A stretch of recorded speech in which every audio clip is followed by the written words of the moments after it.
कुछ साल पहले जब मैं बैंक में जॉब करती थी तो एक ऐसा किस्सा हुआ जो कि मुझे और मेरे सारे कलीग्स को आज भी याद है और शायद उसे हम कभी भूल भी नहीं पाएंगे। और उस किस्से से हमने बहुत बड़ी सीख भी ली। बैंकिंग का एक शब्द है नॉमिनी। आपने भी सुना होगा और कई बार उसे सुन के अनसुना भी कर दिया होगा। ऐसे ही थे एक अशोक जी जो कि हमारे बैंक के बहुत अच्छे क्लाइंट थे। उन्होंने नॉमिनी शब्द को सुन के अनसुना कई बार किया। उनके सेविंग अकाउंट में नॉमिनी एडेड था, बट उनके एक भी फिक्स्ड डिपॉजिट में नॉमिनी एडेड नहीं था। बैंक के मल्टीपल रिमाइंडर्स के बाद भी उन्होंने नॉमिनी ऐड करना ज़रूरी नहीं समझा। एक दिन एक रोड एक्सीडेंट में अशोक जी हमारे बीच नहीं रहे और पीछे छोड़ गए अपनी फैमिली और अपने बहुत सारे पैसे।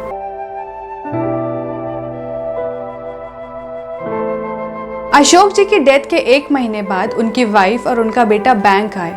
उस वक्त उन्हें पैसों की सख्त ज़रूरत थी, पर बैंक उन्हें सिर्फ उतना ही पैसा दे पाया जितना कि सेविंग्स अकाउंट में था, क्योंकि उन्होंने अपनी वाइफ को नॉमिनी बनाया था सिर्फ और सिर्फ सेविंग्स अकाउंट में। अब आपको ये जान के हैरानी होगी कि उनके सेविंग्स अकाउंट में उस वक्त थे सिर्फ और सिर्फ 15,000 रुपये। 15,000 के अलावा जितना भी अमाउंट था वो सब था उनके फिक्स्ड डिपॉजिट्स में, और फिक्स्ड डिपॉजिट्स में कोई भी नॉमिनी नहीं था। अब इतना सारा पैसा जो कि अशोक जी ने फिक्स्ड डिपॉजिट्स में रखा हुआ था, ये सोचकर कि ज़रूरत पड़ने पर उनकी वाइफ और उनके बेटे के काम आएगा, वो उनके ही काम नहीं आ पाया सिर्फ और सिर्फ एक गलती की वजह से जो कि अशोक जी ने की थी, नॉमिनी ना रजिस्टर करने की।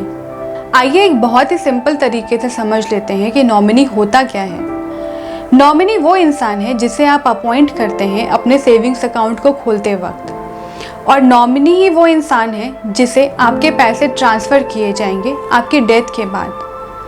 नॉमिनी आप अपने सेविंग्स अकाउंट में ही नहीं बल्कि आप अपने fixed deposits, demat, life insurance, health insurance और जितने भी फाइनेंशियल प्रोडक्ट्स आपने लिए हैं सब में आप बना सकते हैं। अब आइए मैं जल्दी से आपको ये बताती हूँ कि सेविंग्स अकाउंट में अगर नॉमिनी रजिस्टर्ड नहीं है तो आपके लीगल हायर्स को कितने सारे डॉक्यूमेंट्स प्रोवाइड करने पड़ेंगे। सबसे पहला है लीगल हायर सर्टिफिकेट, दूसरा है notarised death certificate, letter of indemnity, affidavit, no objection certificate from all the legal heirs of the depository participant of deceased husband। और अगर अशोक जी ने नॉमिनी रजिस्टर कराया होता तो उनकी वाइफ को सिर्फ अपना ID proof, address proof, transmission form एक होता है वो भर के देना होता, नोटराइज्ड डेथ सर्टिफिकेट देना होता और एक क्लाइंट मास्टर होता है।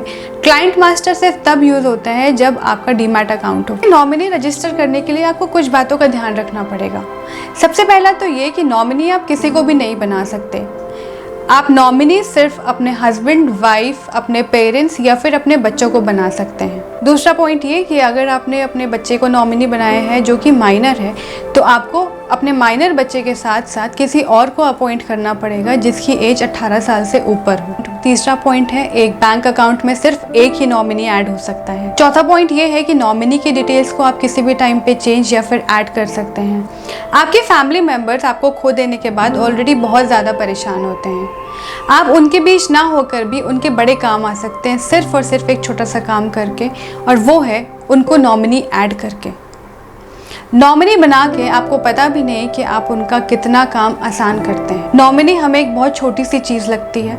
नॉमिनी रजिस्टर करना हम कई बार भूल जाते हैं और कई बार हम ये सोचते हैं कि नॉमिनी हम किसी और दिन रजिस्टर कर लेंगे, पर कई बार ऐसा होता है कि वो कोई और दिन कभी हमारी लाइफ में आता ही नहीं।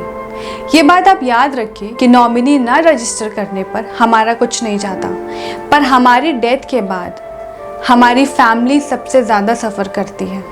अगर आप चाहते हैं कि आपकी फैमिली सफ़र ना करे तो आज ही जाके अपने सारे फाइनेंशियल प्रोडक्ट्स में नॉमिनी रजिस्टर कराइए।